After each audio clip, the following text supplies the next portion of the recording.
Hey everybody, what's going on? Welcome to the Third and 10 podcast. Happy Saturday to you guys. I'm your host, Nathan Nguyen.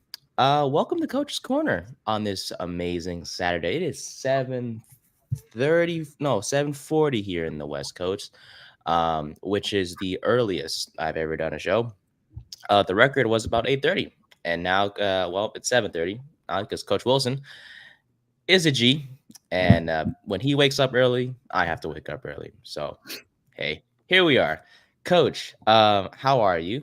As we're recording this, it is another weekend of college football ahead of us. How are you personally? How excited are you for today? Because there's gonna be a lot of games going on, just like it's been there, every Saturday. It seems like every day so far. It seems like there's always a game, whether in the NFL or college. So you must be hyped or excited to see just football happen every single day. Well, for one, I'm happy to be back, man. Yeah. Unfortunately, we weren't able to get last week's episode done. I was away at a wedding. I was with a bunch of my high school and college teammates, and I was fortunate enough to catch an entire college football Saturday. Now, let me tell you, I was eating a little brunch, and I turned on College Game Day, and I saw Pat McAfee getting the Oregon student fan base section rocking. Right from that, man, it was an action-packed Saturday between Texas, Oklahoma, that Oregon, Ohio State game, and then the Colorado, Kansas State game, which we're going to cover here. But that was that first weekend for me where it's like, oh, I'm in it now. So with that being said, I'm excited to shoot this episode. I'm learning a lot as we're covering these games, and it's always a phenomenal conversation talking ball with you. So I'm excited to be here as always, my man. Me too, Coach. I missed it last week, but it allows us to, study the Kansas State game. We talked off air about the game as well and what your keys were to the game. And well, as always, you were spot on with what you expected from Colorado if they wanted to win. And we might as well get into it because newsflash, they did not win. This was a big game because Colorado, they pretty much destroyed UCF before their bye week, and then they had the little rest week. They headed to take on Kansas State at home in front of their fans again. But here's the thing: when you don't have your best player on the field, that makes a big impact, and that's what happened to the Buffaloes, who lost Travis Hunter against the Wildcats. Unfortunately, early in the first half, the one drive or the one of the drives that he did play was on the field for.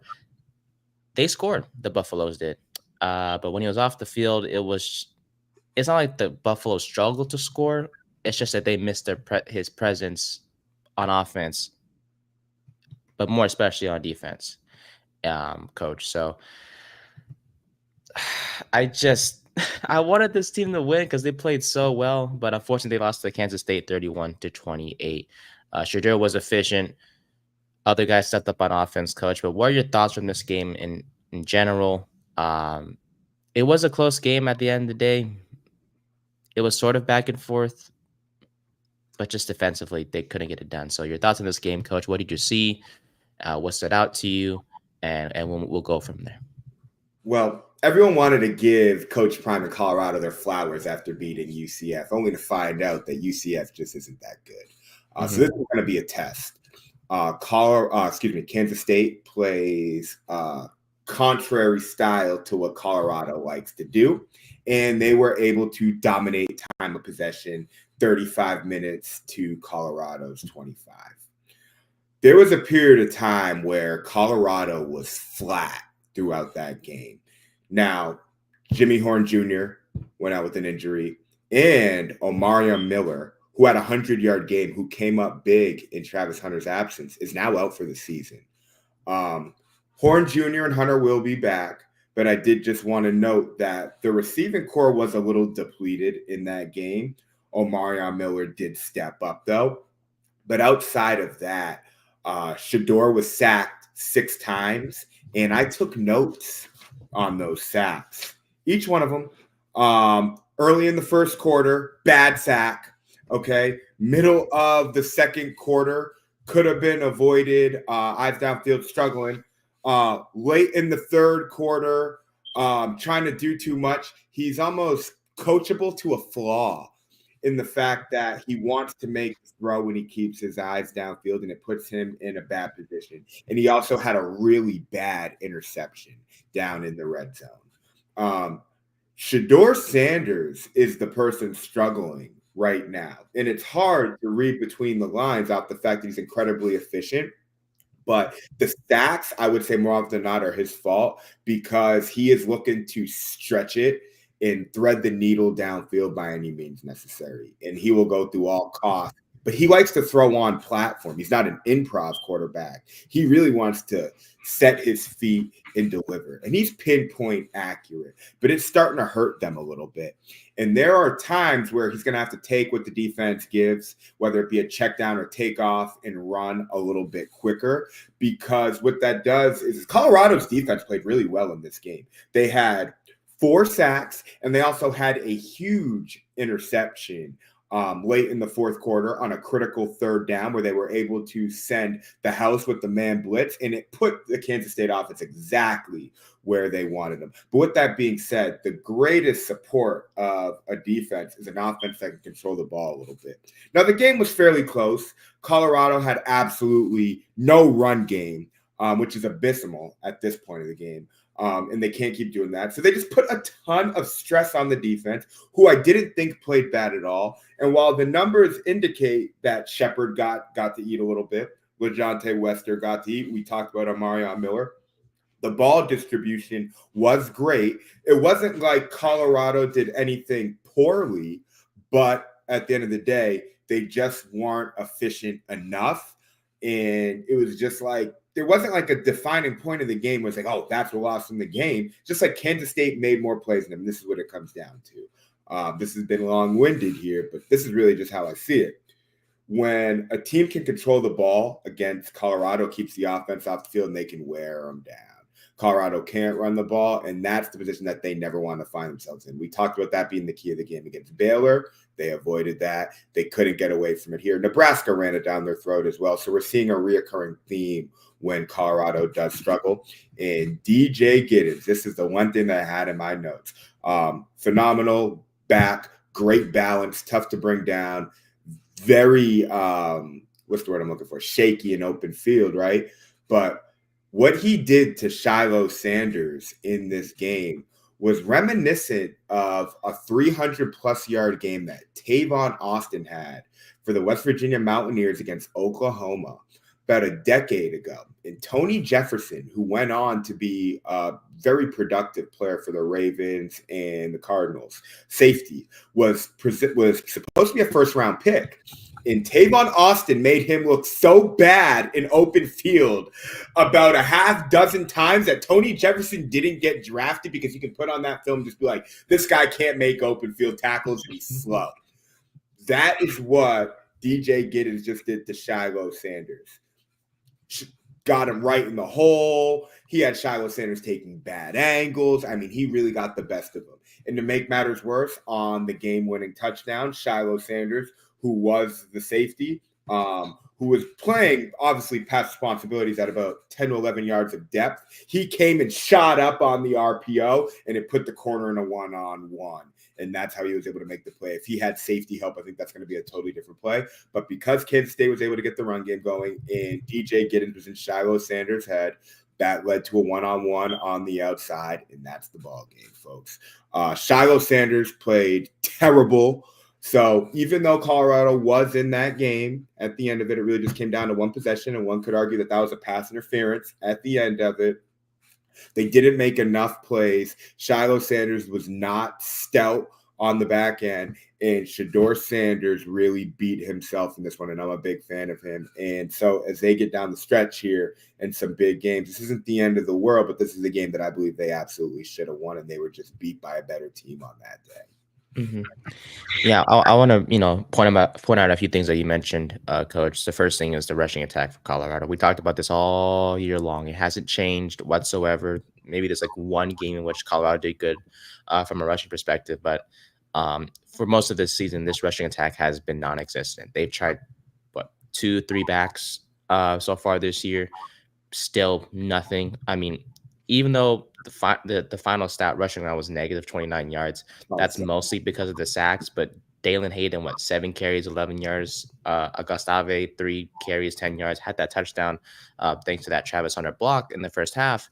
Um, Other than that, it, those aren't even respectable rushing numbers. Like it just makes it easy on the defense to say, "Hey, let's just focus on the passing attack for Colorado, and we're going to be okay." Of course, the Wildcats defense didn't have too much success because Shadir played really well, 34 of 40, 388, 3 touchdowns, one interception. He was sacked 6 times, but as you mentioned at the beginning, right, there were reasons behind those sacks. Mostly not it's not just the offensive line, but also Shadir's just decision making as a whole.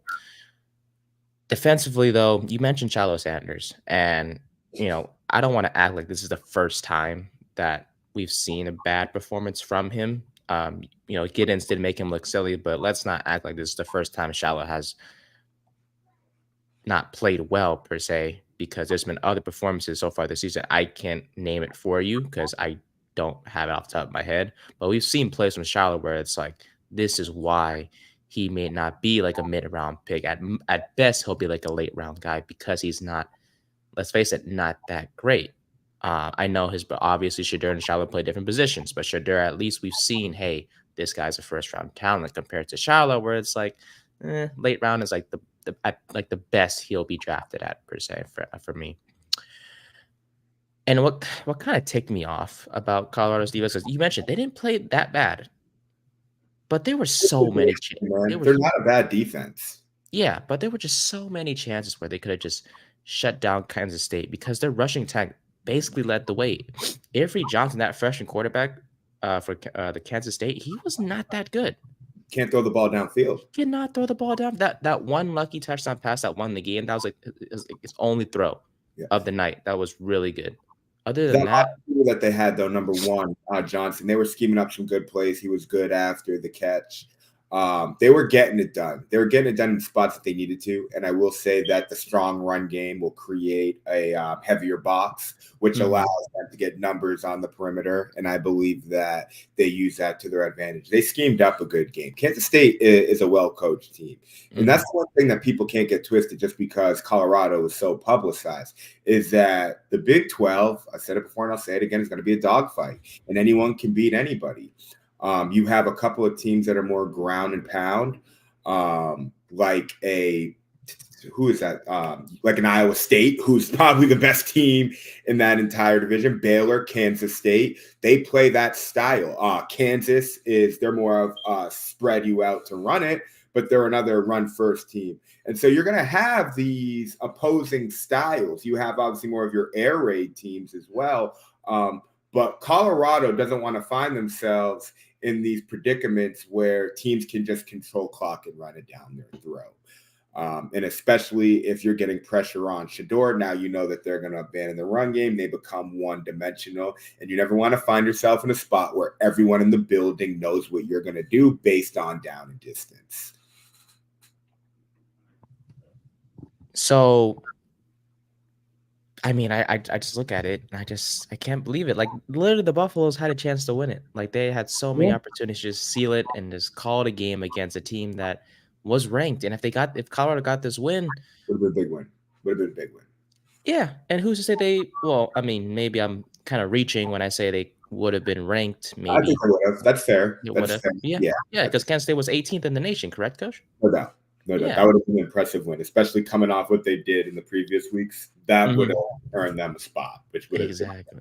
I mean, to be 12-point underdogs against UCF and to get a win hypothetically against the Wildcats, that's ranked to me. Now, moving forward, right?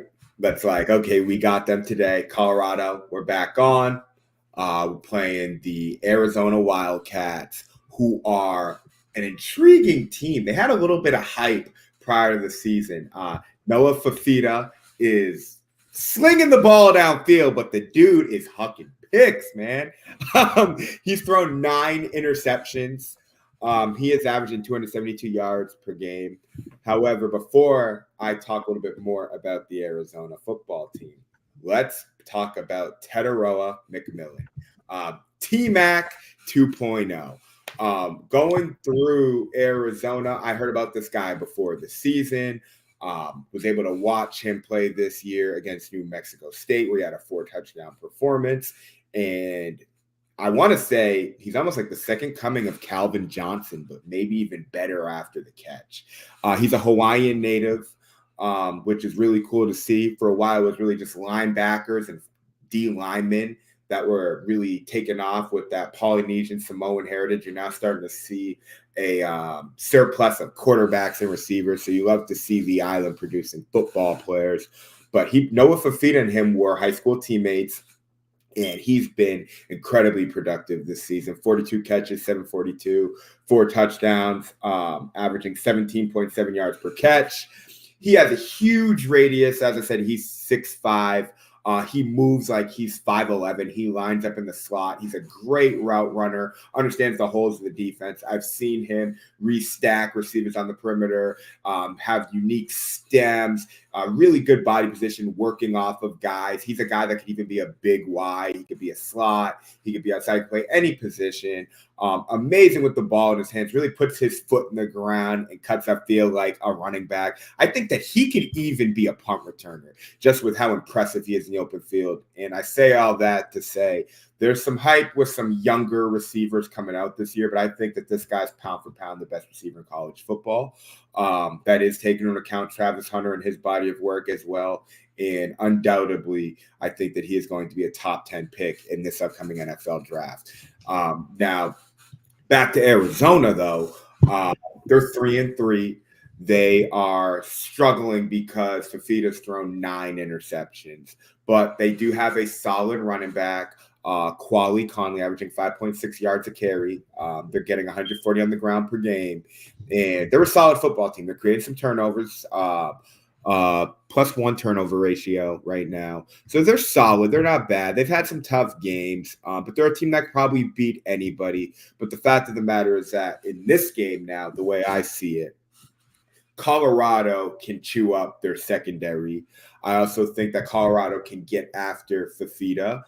And I know that while Arizona can run the ball a little bit here, this is going to be a game where if you get pressure on Fafita, I want to see this Hunter T-Mac matchup, Hunter covering him on defense.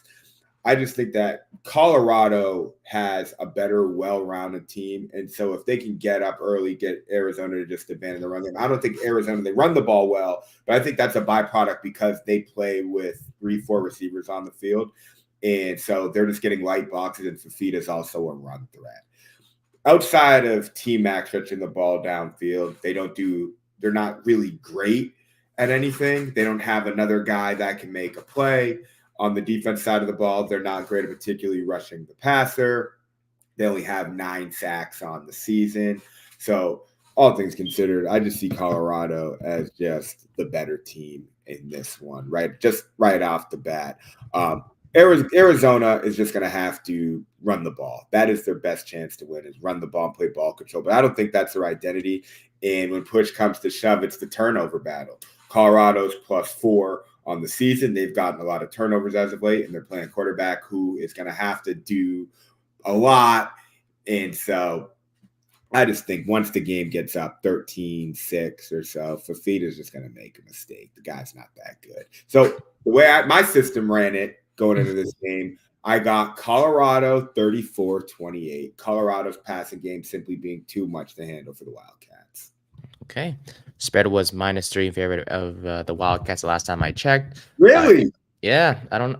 ESPN is ESPN's ESPN, right? Yeah. The Wildcats are 3-3 so far this year, 1-2 in the Big 12. The last time these two teams faced off last year, Arizona beat Colorado 34-31. McMillan went off for 9 catches, 107 yards, and 1 touchdown. However, when Hunter was on him, though, he limited McMillan to 3 catches for 15 yards. That 1 touchdown that was scored by McMillan was against Hunter on a 2-yard touchdown pass from Fafita. Sleeper player, though, for Colorado, Drayon Miller. He's a running back, wide receiver hybrid, number 6. They bring him in the game, and it basically gives them 5 receivers on the field. He's been really productive. He has over 10 catches on the season, And with Miller out, Horn Jr. with some injuries, I'm sure Travis Hunter's snaps are going to get cut a little bit on offense. I think he's going to play in the slot some. And Colorado doesn't want to run the ball much anyway, so let's just put in Miller and let's just throw the ball a ton. Arizona doesn't really present a great threat, so there's going to be a team to air it out. I expect Colorado to put up 40 points in this game. The Wildcats did lose to BYU last week, 41-19. Hey, BYU's good. BYU's good. That's good. Zach Wilson's brother's leading them. No. Excuse me. Zach Wilson's brother's at Utah. They're good too. But BYU is playing pretty well right now. Hey, if they can put up 41 points, the Buffaloes can put up the same because they're sure.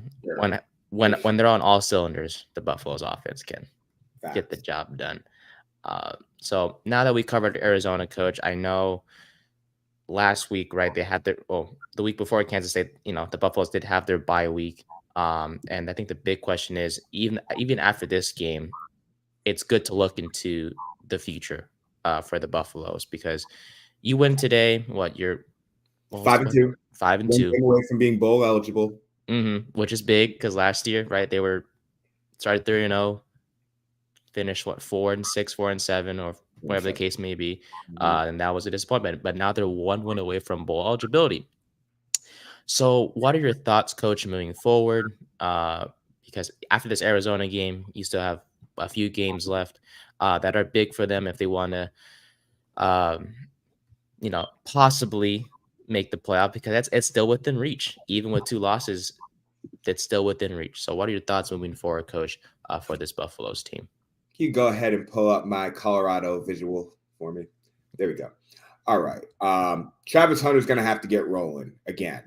That injury, mortalizes him to a certain degree. And I say that from the lens of they can't run him a whole bunch of snaps anymore. He's he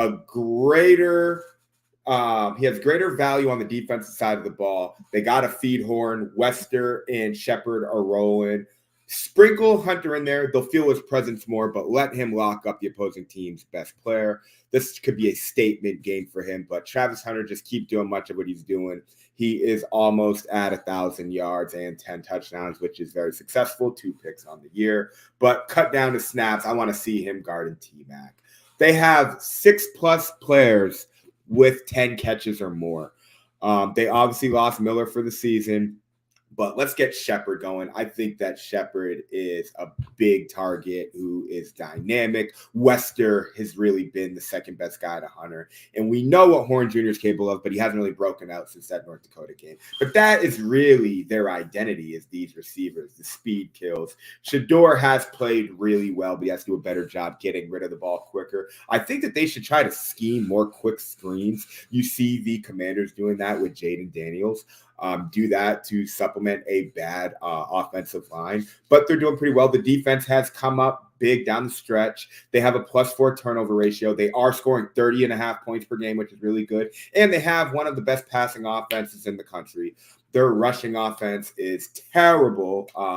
Stevie Wonder could see that. They have allowed 24 sacks on the season, just putting into perspective that their offensive line is not really getting it done. And while this number isn't terrible, especially given the outcome of the game so far this season, they're allowing 160 yards on the ground. They let up 183 to get into last week. So you know that if you can get up on them and you have a big physical O-line, that is probably the weakest part of their defense. Moving forward after this game, you got Arizona. I think that's a game they can win, but after that they have Cincinnati. Another winnable game. Texas Tech, who has surprised some people. Those last 3 are all winnable. Utah, probably the best team remaining on the schedule, but Texas Tech is definitely trending up, and Kansas has a dynamic running game.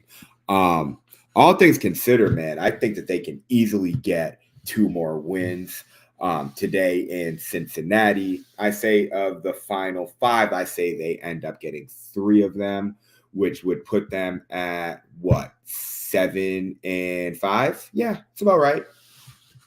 7-5 on the season. But those are their keys, man. And I think at this point in the game, we know what their identity is. And so it's really just about getting up early on teams and imposing their will with the pass game. See, speaking about Utah, that quarterback is 7 years in college. He's out. They just redshirted him, so he can get an 8th year. Wilson just took over. Yeah, I'm a big Utah fan. I love Kyle Whittingham. 8 years in college. Yeah, yeah. It's just, is he ever gonna play in the NFL? You might as No, well just no. move on. DJ Ukulele, he may be looking for a cop out, get another red shirt, and go transfer somewhere else. Oh Jesus! These quarterbacks are ridiculous, man. Remember that video, a coach of him with Dabo Swinney in that plane, and Dabo was like, "Was it ukulele? I think it was, because they were in a plane." And then Dabo was like, "Yeah, that's where you'll be throwing touchdowns." I think it was ukulele. Oh God, I think it was. that one And I didn't was, look well. yeah, that has aged completely well. He went from Clemson to Oregon State to Florida State, which, by the way, not to go too much off topic, but they look. Oh, they're terrible. They Almost lost last night to Duke. going back to tally.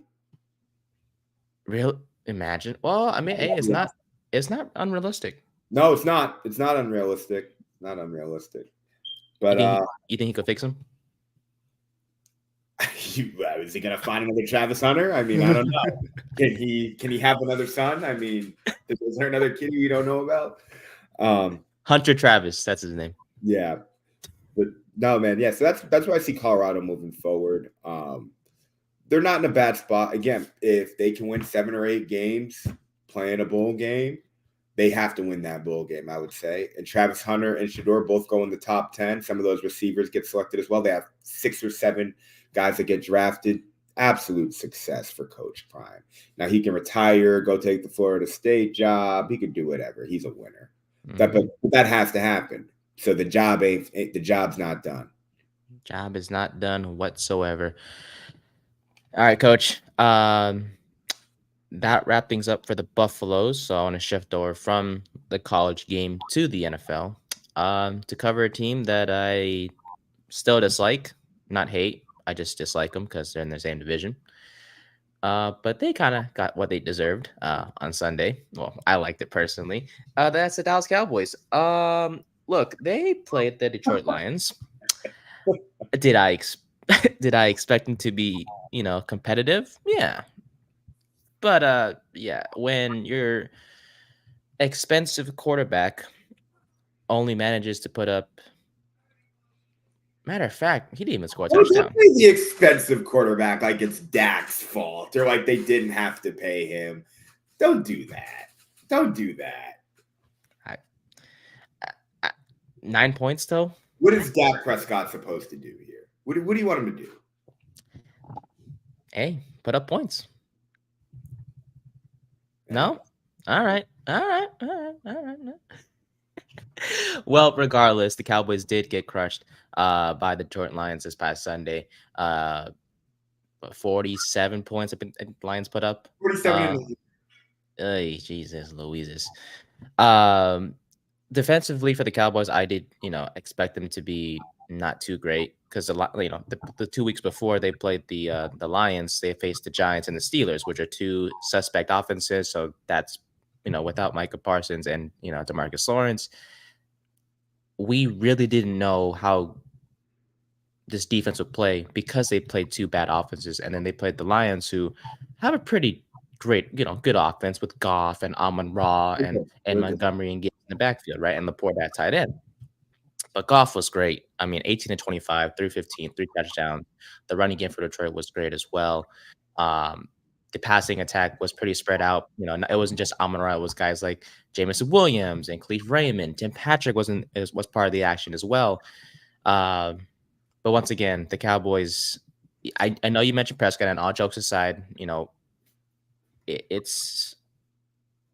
there's more reasons outside of Prescott that kind of determined why the Cowboys just struggled on offense, because just like Colorado, there's a theme on offense that is why they're struggling, which is the run game. But I won't dive into it too much, Coach. I want to ask you about it, your thoughts on this game, and just what the heck happened. Well, let's look at the numbers. Yeah. Detroit had 492 total yards. Dallas had 251. Dallas had 5 turnovers. Detroit had 0. Detroit averaged 7.5 yards per play. Detroit averaged 3.9. Detroit had the ball for 35 minutes. Dallas had it for 25. Okay. Mm. Dallas cannot run the ball. They have the 32nd ranked rushing offense in the NFL. Oh, it's bad. It is bad. The run defense is allowing over 150 yards per game. The Detroit Lions have a two-headed monster that is impressive. They don't commit a lot of penalties. They stop the run.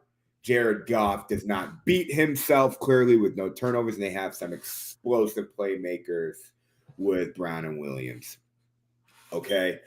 I think the Lions have impressed some people, but the fact of the matter is that Dak Prescott has to do everything. He has to play perfect.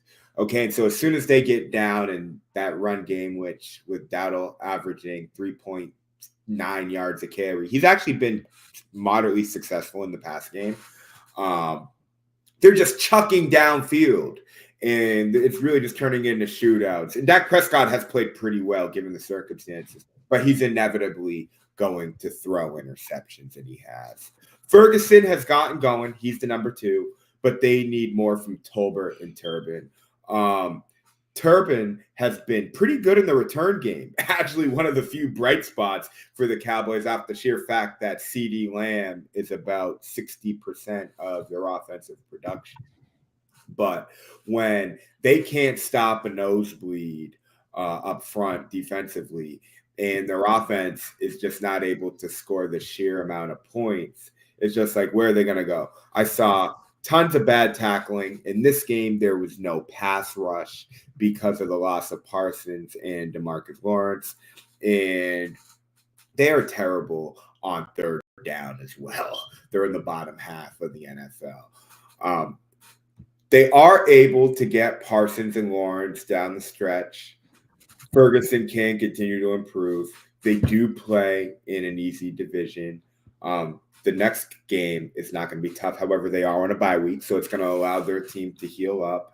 And I would really just like to see them throw more screens and quick passes. Their spacing, their route running sucks actually as well. So they're not really helping Dak Prescott. Like the timing and the splits of the receivers are not good. And so they're not getting clear windows for Dak Prescott to throw downfield. CeeDee Lamb is very productive and good after the catch. It doesn't drop balls and has great speed, but he's not a particularly polished route runner because he's so fast. And that can be hurting them, although he does have a very high yards per catch. I said it before, overall with this team, and you can flip over to my graphic here. I see a collection of players and a psychotic owner more than I see football. Okay. Dak Prescott, 63.5% completion percentage, solid.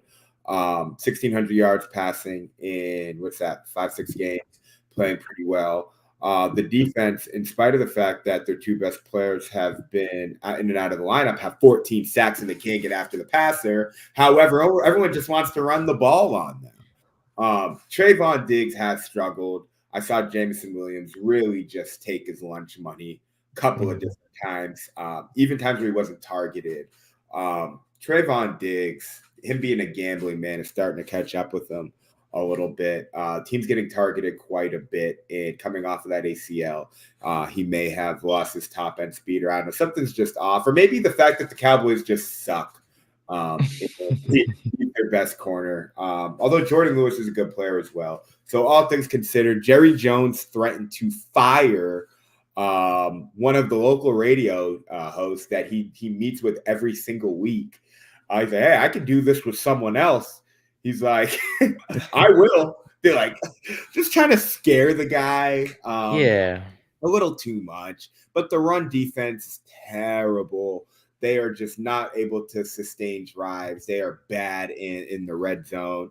And Jerry Jones is embarrassed. And so now he is volatile. which means that he is capable of doing anything. But they are binded to Dak Prescott and CD Lamb's contracts. They're going to have to pay Micah Parsons. The secondary sucks, and they are going to have to put all their draft capital into offensive linemen. I think the NFL as a whole just isn't that great. And we'll talk about this in another segment down the stretch here. There's a lot of mediocrity. And so the Cowboys are doing a good job of staying up here within the mediocrity while never being able to make the leap, playing in a bad division with an owner who can deflect really well and stay in the spotlight, which can keep the Cowboys in the conversation, which can give off the implications that they are a lot better than they are. It's all smoke and mirrors from what I'm seeing off the simple fact that I'm covering them now. And I'm looking at the box score and I'm watching them on a week-to-week basis, and they are not that good. And anyone who thought that they had a shot to compete was out of their mind. The owner, with his reality distortion billionaire tactics, did a good job of deceiving the public. That's what's happened. And that's what's been going on for the last 10 to 15 years. So are the Cowboys, going back real quick as I wrap this up with them, are they even America's team? Or is Jerry Jones just so manipulative and powerful that he just tricked us all into thinking that it's America's team and we just fell for it? I think it's the latter. I just feel like he just frustrates me. And thank God I'm not a Cowboys fan. Otherwise, I'd be even more pissed. But as a Giants fan, it's nice to see the Cowboys not do so well. But here's the thing: they had a chance this offseason to fix their run game. They didn't have to go sign Zeke or depend on a Rico Dowdle or Deuce Vaughn. And this is no shot at Deuce Vaughn. I'm not.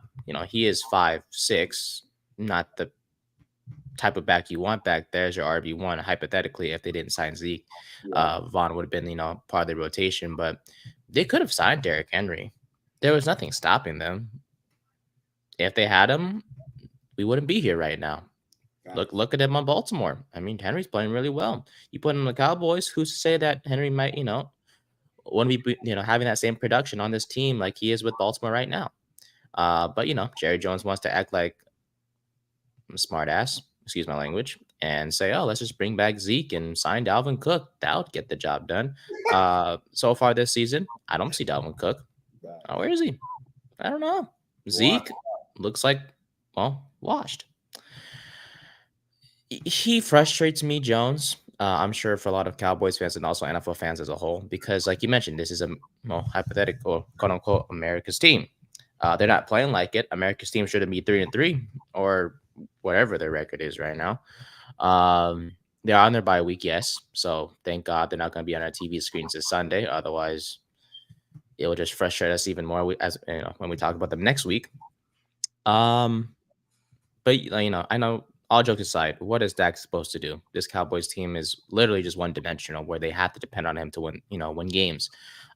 So as much as he's getting paid for, it doesn't mean that he doesn't need help. At least have a rushing attack that can take the pressure off and not, have to solely depend on his arm to win games. So him and CD are the two best offensive players on this roster. There's no question about it. You mentioned Ferguson; he's on the rise a little bit as well. But when your supporting receivers, your number twos, your number threes aren't getting the job done, then we have a big problem there. 27 first downs, by the way, for the Lions compared to the Cowboys 16 last Sunday, which is a big discrepancy there between those two teams. So I know they're on their bye week, and I know we'll cover more about this next week, Coach, as well, more in depth. But I just want to get your quick thoughts on the 49ers, who is the Niners' next opponent next week. They are in the, I think, Sunday night game, I believe so, if I'm not mistaken. So if I could just get your thoughts on the Niners, who they are in first place, but they don't look too great so far this season. But they're gritty and they're good situational. They're 3-3 right now, and I think that they still got a shot to be a good team. Mason is running the ball. His name Jordan Mason. He's running the ball really well. Actually, leads the league in rushing right now. Yeah. But no, the Cowboys passing offense is obviously the strong point, and the 49ers pass defense is the weak point. They're averaging 215 up in the air every single week, but they're great in the pass rush, averaging 13 sacks. Dallas, obviously, not particularly great at protecting Dak. He's been sacked 16 times on the year, so that's going to be a struggle. The 49ers have the best run defense in the league, or top three, I believe. Giving up 100 yards flat, where the Cowboys have the worst run offense. So that's going to be an element where the Cowboys are going to be able to do nothing. Mhm. If the Cowboys are able to protect Dak, they're going to have a shot to shred him, actually, because the 49ers secondary isn't great. And the Cowboys, Ferguson getting rolling, it's really just a matter of like when Cooks gets back, getting Tolbert and Turbin going. Cooks rolling, CD. They have some pieces. They do. It can't happen. And Dak's he can't turn the ball over. That's what they can't do. I think the 49ers are just a better team. But this can be close. You see that Dallas is even close within games. It's just the fact that they are just so bad in the trenches.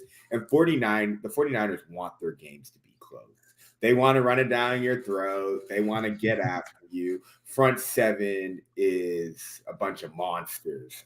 Probably the best front seven in the league. And so that makes up for that bad secondary. My system has the 49ers winning 27-20 off the fact that they are just a very balanced team that's not going to beat themselves. And they're led by Brock Purdy, who just continues to prove every week why he's one of the best quarterbacks in the NFL. Not the flashiest guy, like he's not the flashiest guy, I would say, but he is top 10 because of just the way he operates that offense. And it is, yeah. Kyle Shanahan is when it doesn't come to the Super Bowl, he's pretty good. Super Bowl wise, he's not the best. But we'll cover more about the Niners next week in our next episode of Coach's Corner. However, I want to kind of segue to the Chill No Chill segment that we usually do every single week. We do have 4 team/players that we will discuss in this episode for Chill or No Chill. And the first one is the Dallas Cowboys. Yes, we talked about the rushing attack. Yes, we talked about their secondary with Diggs and struggling as well. They don't have Parsons. They don't have Lawrence right now because of injury, coach. And well, they got, we just talked about it, just got embarrassed by Detroit last week. So should we just take a breath on the Cowboys, or is this a cause for concern because this season doesn't look as good compared to previous years at this point in the season? You can chill, but with caution. And I say that because the Cowboys came up big down the stretch and beat a good Steelers team. Okay. They've shown the ability to beat a good team. They have one of the best passing offenses in the NFL, and they can get after the passer. They're doing things that are very important at a high level. They don't have a particularly hard division, and they have some winnable games here down the stretch. I think even teams like the Eagles or the Falcons, who they have coming up, they can beat, even though those teams appear to be pretty solid. Okay. The Cowboys, if they can stay in games, especially getting some of their key guys back, Cooks, Parsons, Lawrence, these are things to look forward to. I don't see the running game getting any better. But I think that they can scheme up ways to get the ball out of Dak's hands and make up for that poor O-line. I still think that they can win 9 to 10 games and end up in the playoffs. I don't think that Cowboy Nation should be like, we're going to get a Lombardi before Jerry turns over. But I think that they have, some optimism in the fact that they can still root for their team in late December, early January. You should go buy the Cowboys, coach. They'd be much better under your eye. Stop it. I'm not going to do that. All right. Proceed with caution. All right. Sounds good. The second team on the Chill No Chill list is the Alabama Crimson Tide. Roll Tide, baby. Roll Tide. Can't say that because I'm a Cal fan, but I digress. The reason why they are on this segment is because these past couple weeks have been kind of uncharacteristic of this Alabama team. They lost to Vanderbilt, which was shocking. Diego Pavia, by the way, shout out to him. He's an underrated story come out of that college. So shout out to him for beating Alabama. But things kind of got more concerning when last week, when Bama played South Carolina, they barely escaped, like barely escaped. So with that being said, Coach, should we chill or not chill about the Crimson Tide? You can chill. You can chill. They're going to make the playoffs. I looked at this. But you should be a little concerned. It's going to get pretty tough down the stretch here. Milroe has about 1,500 yards up in the air, 12 touchdowns. He had 2 interceptions last week, which was the first time he really struggled. When the game gets a little closer and you're able to get after him a little bit, he can't really win games with his arm. I think everyone knows that. That was the first time he was really flustered within a game. Doesn't really throw the ball downfield. So Alabama wants to run the ball. What's his name? Jam Miller has been great, averaging 7.6 yards a carry. They can also stop the run pretty well. But even before the Vanderbilt loss, they gave up 40 to Georgia, and they blew a huge lead, and they escaped out of that one, although they were dominant out the gate. But to then lose to Vanderbilt, which all their energy was exerted, and then they were worn down clearly to almost lose to South Carolina. They started off pretty hot, and I think Milroe was exciting some people. He's Lamar Jackson-esque. I think, no doubt, Kalen DeBoer can definitely coach, and the defense is still solid. The SEC is a little bit tougher. I think Alabama is still going to win 9 games, so you shouldn't be alarmed. But with Tennessee, Missouri, and LSU, 3 teams ranked all in the top 20 in the upcoming weeks, and then also Oklahoma and Auburn, they can't lose more than 3 of those games. They can lose 2 of those games and still go to the playoffs, I think. Okay? It's funny because 12 teams is a lot. But we're going to see if Jalen Milroe can be serviceable and win games with his legs, and that defense can keep games close, which is going to be a testament to the discipline and the leadership of that team more so than anything else, because in close games in the SEC where it's so competitive, the small things tend to stand out a little more. And they do have explosive playmakers, but that's not their bread and butter, Milroe delivering those balls. They are positioned to do well down the stretch. And it's Alabama, and they have a culture of winning. They expect to win down in Tuscaloosa. And so I don't think anyone should panic, but this definitely isn't the old Saban run teams, and they don't have a future first-round pick at quarterback. I do want to, ask about you. You mentioned how they can lose up to 2 games, correct, Coach? If I'm not mistaken, you just said, right? Bama? They can lose 2 more games, I believe. Be a 3-loss team, and I think they could still make the playoff. But why is that? Because if I'm not mistaken, right, a college football. Okay. It's because there would be another team in there because Georgia is going to go, right?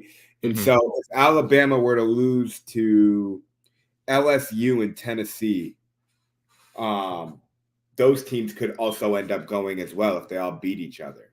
12 teams is a lot. I'm just saying they probably can't lose 2 more games. They can lose one of these games for sure and still get in. I'll say that.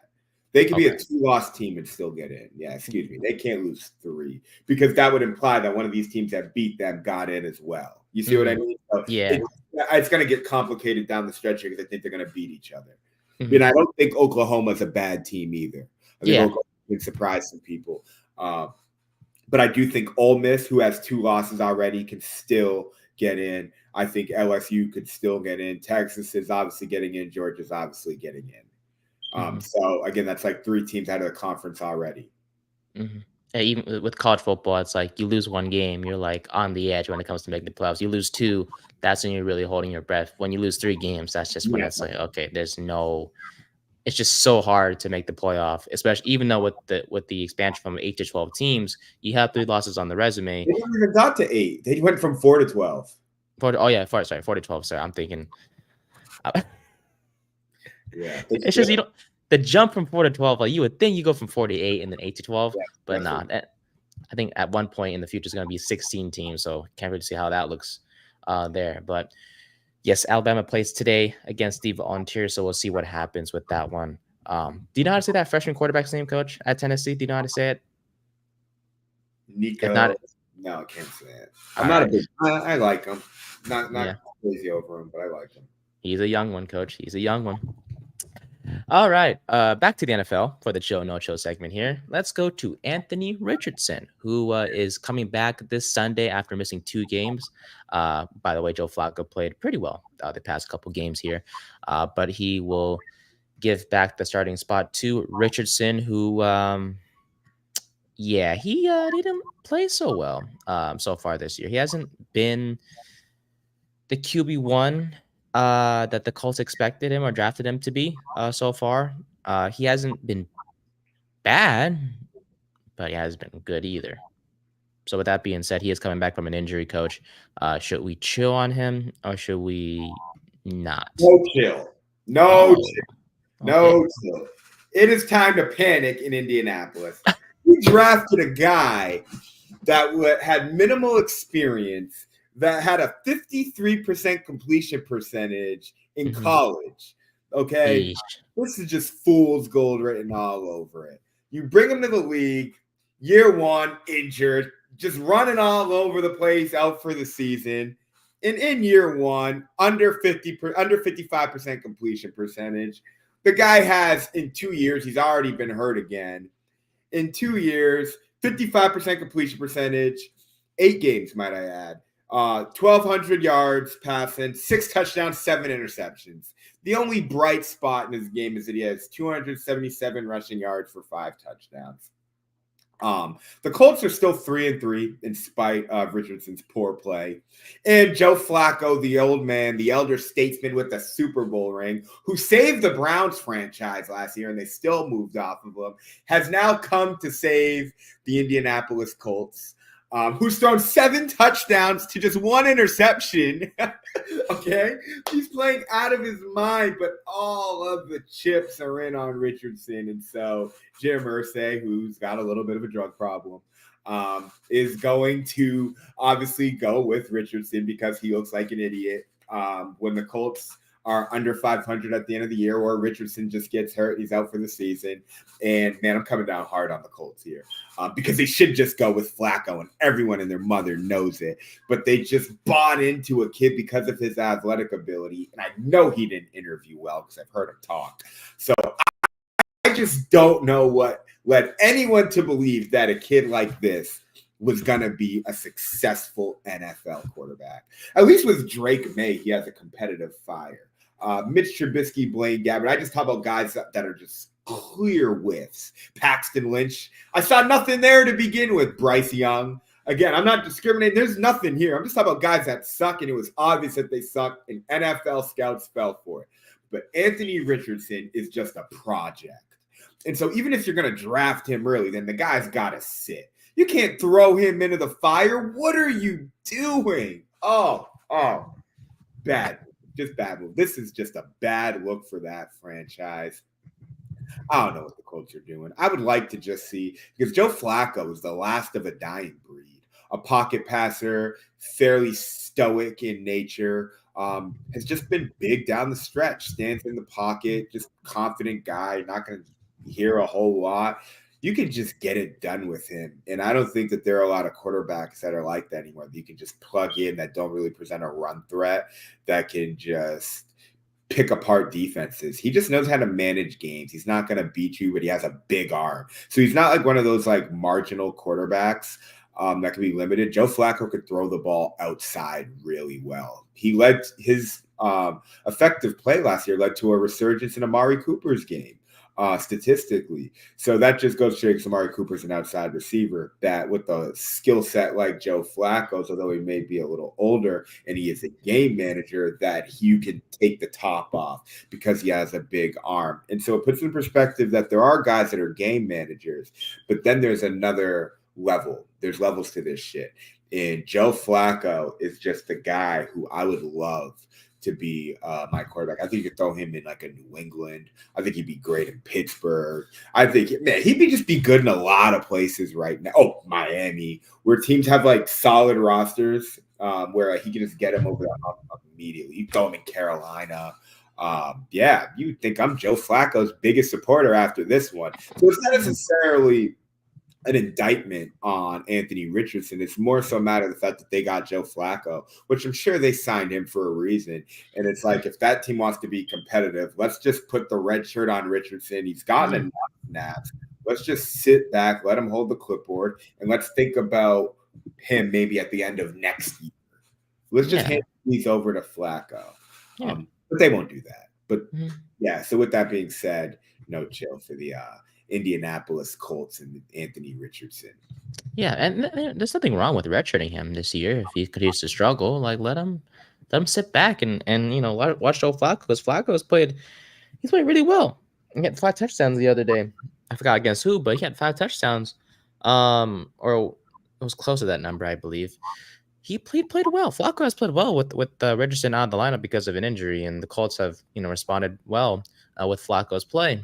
But hey, they want to go back to Richardson, which makes sense. They did draft him number 4 overall. So what are you gonna do? What are you going to do? Suck. Yeah, I know, huh? Hey, at least Flacco's still playing, unlike Jay Cutler, who got arrested for DUI this past week. Yeesh. Anyways, last team on the chill no chill list here is the New York Jets, who they made some moves this week. Yeah, Davante Adams, coach. Hey, when your quarterback's Aaron Rodgers and you're a team that has had no success for a long time, you do what your quarterback tells you to do. Your quarterback wants his favorite weapon, his best weapon actually in his career. You go get him. And who else is better than Davante Adams? But we're talking about the Jets here. So they lost to Buffalo this past week. Chill or no chill, coach? No chill. No chill. And let me tell you why. Aaron Rodgers has been sacked 16 times on the year. He's averaging less than 7 yards per attempt. Okay, he's also thrown 5 interceptions. The offensive line is terrible. They're averaging less than 100 yards on the ground per game at 87.2. Right now, they're starting running back. What's that? Braylon Adams. What's his name? Brees Hall, coach. Braylon Allen is the backup, but Brees Hall. They both play. They both play. That is correct. Brees Hall or Braylon Adams is actually averaging 4.5 yards a carry, but Brees Hall has not been particularly productive, so they're struggling to run the ball. And offensively, defensively, they're giving up over 160 yards on the ground per game. They cannot stop a nosebleed. Their strong point is they have sacked the quarterback 14 times, and they probably have the best pass defense in the league. However, everyone's just running the ball on them, so no one has to pass to begin with. I say that to say Alan Lazard has 5 touchdowns. Chris Wilson has close to 400 yards and 3 touchdowns. Okay, they're throwing the ball to receivers here. The issue isn't, get another weapon, and that's going to solve all their problems. And the issue wasn't Robert Saleh either. Aaron Rodgers is turning into a little bit of a drama queen in the later stages of his career. That's a weak division. I don't know why they gave up on Saleh. I think it's just an owner who's a little unhinged. But I don't know what trading for a receiver is going to do. Can you tell me an elite outside receiver that's won a Super Bowl in the last decade? Like bona fide, like 1,500 yards, 10 touchdown guy year in and year out. I'm waiting. You can't. No one can, because those aren't the guys that are going to drive teams to winning Super Bowls. I don't know what they're doing. You want to make Aaron Rodgers happy, cool. This isn't going to make up for a terrible O-line, and they're not going to all of a sudden start running the ball, and teams are just going to continue running it down their throat. Yeah, they can get into shootouts, and if you got Aaron Rodgers, you got a shot. I just don't know what they have to look forward to. They probably need to start thinking about a quarterback of the future. They need to put all of their draft capital into offensive linemen. And who the hell is going to coach that team down the road? Because if I were a coach, I wouldn't want to go there. So they have really nothing to look forward to. And they probably have a lot of money tied into a couple of players that they're probably going to pretty soon, as they do have some young talent. And so they're just in a tough spot. I don't even want to talk about the Jets. They make me sick. I mean, the Jets organization is a bit of a mess because before they fired Salah wanted to fire Hackett, but that was obviously before Isn't Salah lost Hackett it. the guy that called the play on 4th and 1 or the 3rd and short for the Seahawks that threw the interception and lost them the Super Bowl? I'm not sure. He might be. So he was the OC for Seattle. Yeah. Oy.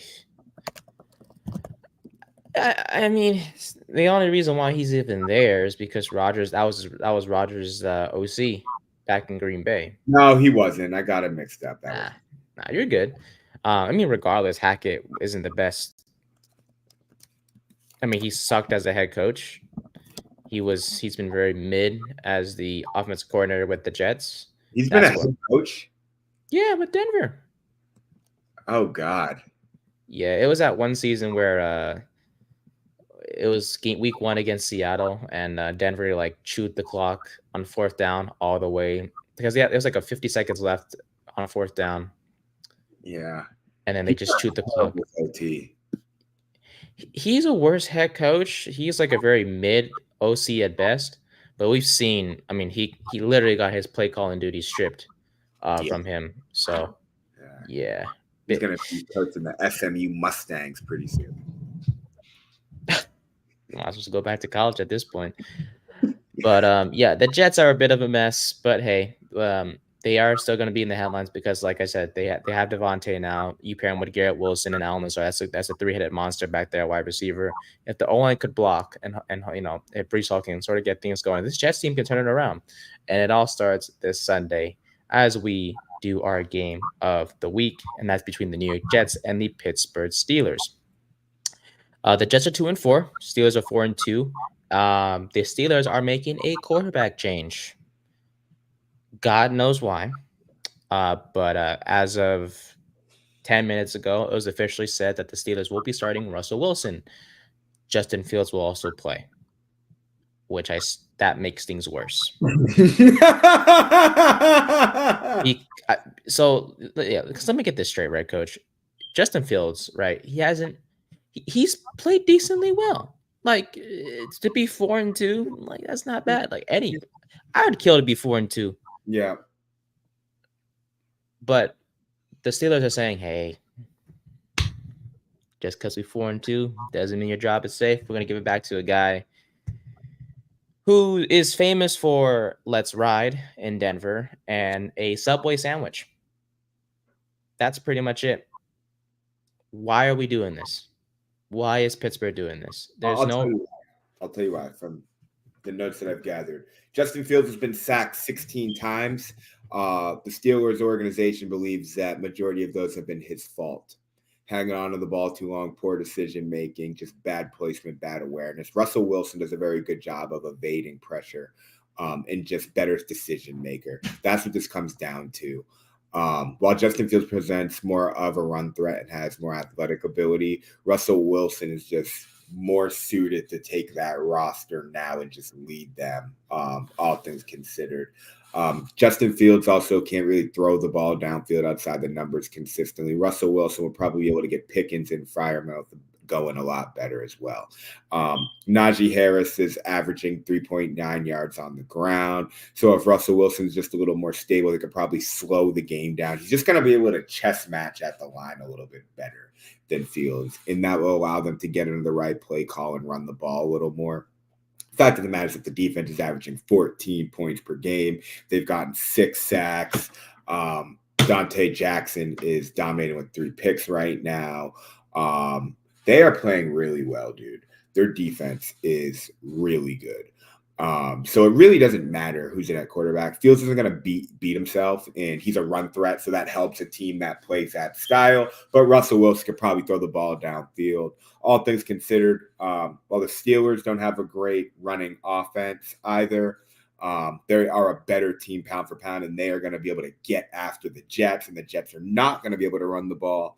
And I believe that the Steelers are going to be able to slow things down, get the offense going, where I do think this could be an opportunity for the Jets to get it rolling. They have a new spark. Maybe they get behind the energy of the new coach, Matt Ulbrich, I believe his name is. Um, and perhaps Salah was the issue. And with Davante Adams now, Aaron Rodgers feels like this is his culture. This could be a turnaround game. But outside of that, my numbers just say that Pittsburgh is going to have their way with them. And I got Pittsburgh winning 27-14 in our game of the week.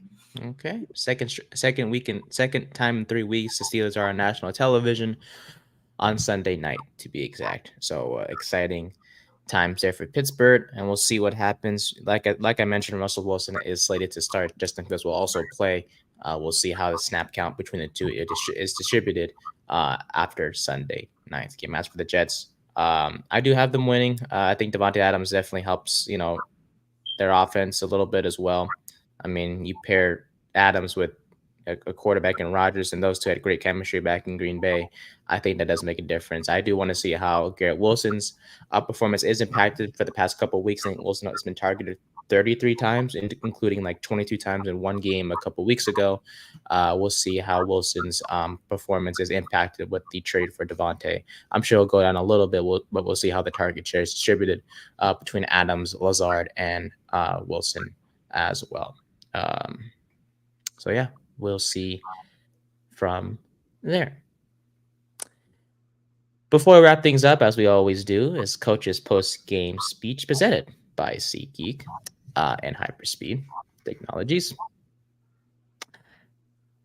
Coach, as we all huddle around here and, get the last word from you, what do you have for us before we wrap things up here on Coach's Corner? I do got to run here. I got a meeting. I'm running a little late, but no, I want to make sure that I cover this so those things can wait. I do want to say this, so very important. And that is, I am learning the game of football like a journalist now. We cover the Colorado Buffaloes and the Dallas Cowboys. Do I support those teams? Yeah, sure. Really kind of over football, to be honest with you. Love the chess match. I love to learn. I love looking at the analytics and allowing the data to tell me a story of who's performing well and why. And then understanding what is the blueprint for a team to be successful, especially since the game has evolved. We have now learned within this production that we're going to talk about Colorado, and that is a great story every single week within their progression, potentially a Heisman Trophy winner, Shedeur Sanders being a first-round pick, the Deion Sanders fiasco, and what will he do long-term with the development of that program. And then we're learning from a business standpoint what the Cowboys are doing well. Why are they always in the news? Starting to pose that question, are they really America's team? These are good stories, and I'm totally unbiased. The analytics are really intriguing, but I just find football in 2024 to just be a terrible watch. And there is a lot of mediocrity. So as we're building this production, and I love to learn and spread knowledge and really just get into these conversations, really putting in a perspective how I see things as a whole. It's really intriguing, and I don't mean to just crap on casual football fans, but I think as spectators, we deserve more. We deserve more. I think things have just gone lazy, and as a fan, I dare you to wonder, why do these leagues exist? For our entertainment? Okay, they're businesses. How should this actually look? Because it's just getting tough for me to watch some of this, which puts into perspective why I walked away in the first place. So I don't mean to be so pessimistic here, but as we're now in the heat of the season, I'm not really entertained. I love what Jerry Jones has to say, and the Colorado story is exciting. Pat McAfee makes College Game Day exciting. I think Oregon has some stuff heating up. They were my favorite to win the national championship. But I see a lot of stuff, and I'm not too happy about it. Football world, we got to do better. So that's all I got for today. Thank you, Nate, for giving me this platform, and I'm excited to continue spreading information and enjoying the 2024 football season. Amen, Coach. We love having you on as always, learning about the game of football, both from a data perspective and also, just the game as a whole. So I appreciate you, Coach, as always. And that'll wrap things up for Coach's Corner. We'll see you guys next week. You can follow us on Instagram and on Twitter at 3rd and 10 Pod. You can follow me at Nathan_Nguyen24 and Coach at Anton G. Wilson on Twitter as well. For Coach, I'm Nate. We'll see you guys next week. Thanks for joining us.